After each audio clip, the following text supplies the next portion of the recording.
O Senhor esteja convosco. Ele está no meio de nós. Proclamação do Evangelho de Jesus Cristo, segundo João. Glória a vós, Senhor. Naquele tempo, muitos dos discípulos de Jesus que o escutaram disseram: "Esta palavra é dura, quem consegue escutá-la?" Sabendo que seus discípulos estavam murmurando por causa disso mesmo, Jesus perguntou: "Isto vos escandaliza?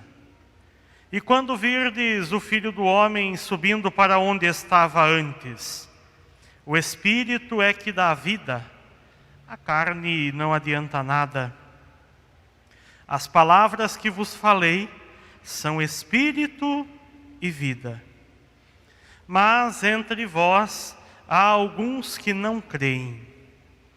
Jesus sabia desde o início quem eram os que não tinham fé e quem havia de entregá-lo, e acrescentou: "É por isso que eu vos disse, ninguém pode vir a mim, a não ser que lhe seja concedido pelo Pai." A partir daquele momento, muitos discípulos voltaram atrás e não andavam mais com ele. Então Jesus disse aos 12: Vós também vos quereis ir embora?" Simão Pedro respondeu: "A quem iremos, Senhor? Tu tens palavras de vida eterna. Nós cremos firmemente e reconhecemos que Tu és o Santo de Deus." Palavra da salvação. Glória a vós, Senhor. Meus caros irmãos e irmãs, chegamos ao final deste capítulo 6 do Evangelho de São João. Todo esse discurso que inicia exatamente com a multiplicação dos pães. E Jesus ali faz um caminho pedagógico com aqueles que se dispuseram a segui-lo, encantados pela experiência da multiplicação dos pães.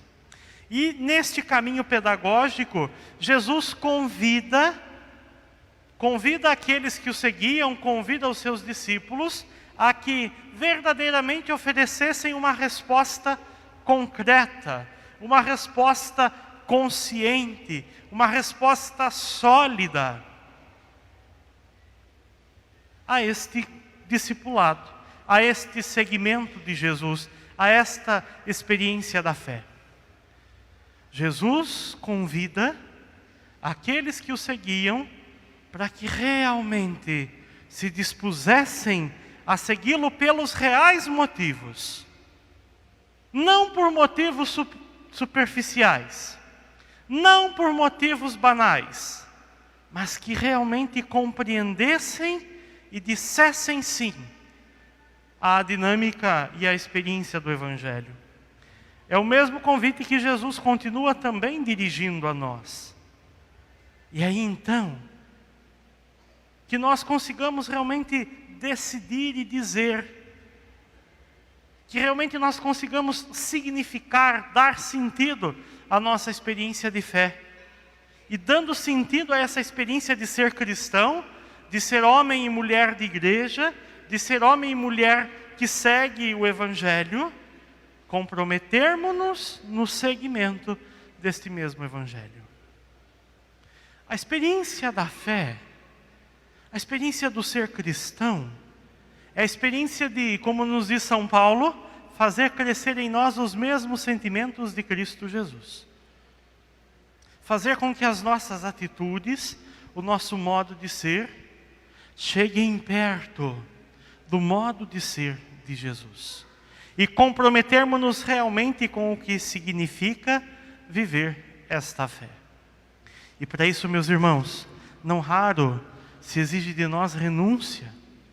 Renúncia das nossas posições, renúncia das nossas compreensões, do modo como nós achamos que devemos agir, entender e compreender as realidades.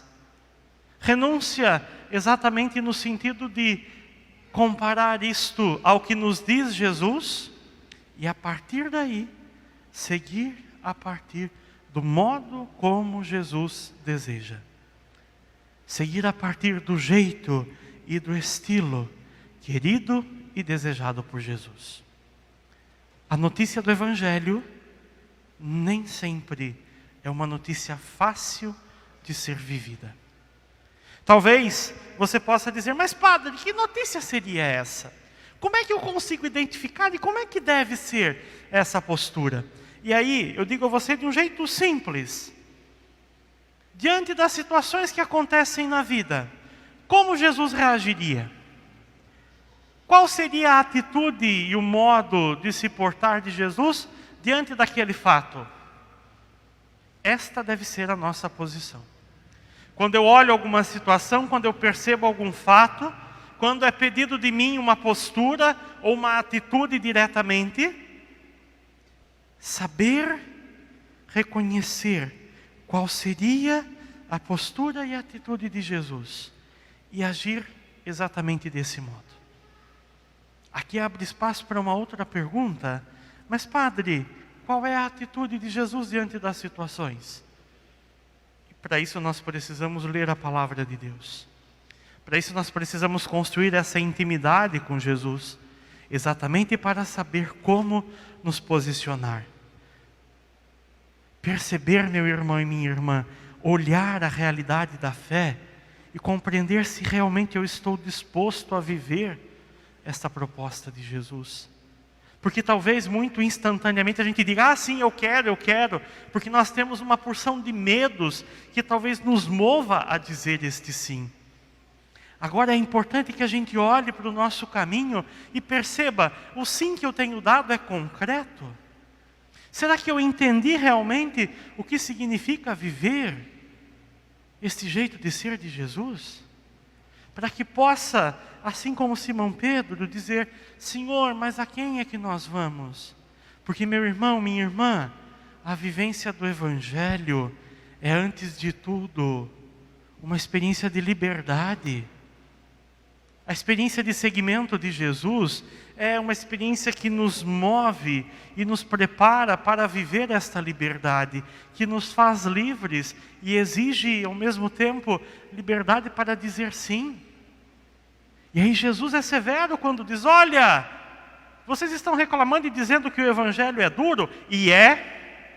Ser discípulo de Jesus não é fácil, é duro e é exigente. Vocês estão dizendo que é muito duro? Se quiserem ir, fiquem à vontade. Pode ir. O permanecer realmente diante da graça de Deus e viver a experiência da fé deve ser porque reconheço e percebo, assim como Pedro, que fala em nome dos discípulos, sem isto eu não encontro sentido no meu caminho. Aqui eu encontrei a resposta verdadeira. Nós precisamos fazer esta passagem de uma experiência religiosa de costume, de tradição, para uma experiência religiosa autêntica de adesão, de decisão real e verdadeira por ser discípulo de Jesus. Não simplesmente porque há não sei quantas décadas nós estamos vivendo, mas porque realmente eu reconheço que esta realidade, a experiência da fé, a perspectiva do seguimento é importante e necessária para o meu caminho. Percebo ali o valor real e o quanto que isto pode me ajudar a ser melhor no meu modo de ser. Não são e não deve ser apenas práticas externas, não raro vazias de sentido, mas precisa ser uma consciência completa que não me move de fora para dentro, mas que por esta graça de Deus que me envolve completamente, é de dentro para fora. Uma mudança autêntica que brota do mais profundo do meu ser e vai configurando este meu ser ao jeito de ser do próprio Deus. Por isso que o caminho da fé não é um simples momento, mas é um passo contínuo e constante de aprendizado e de apropriação, de tornar meu de tornar compreensível e vivido a partir da minha realidade, a partir das minhas experiências e encharcar completamente essas minhas experiências com o modo de ser de Jesus. E aí, eu posso dizer com verdade, eu e a minha casa serviremos ao Senhor, como disse Josué na primeira leitura desta Santa Missa, com uma atitude concreta de dizer, de fato, aqui, neste lugar, busca-se viver a prática do Evangelho. E aí vale a pena perguntar, olhar e perceber se na sua casa realmente você tem vivido essa experiência do Evangelho. Se realmente a experiência cristã tem estado presente na sua prática, no modo de relacionar-se com as pessoas que vivem com você. E a segunda leitura desta missa nos aponta exatamente para essa direção.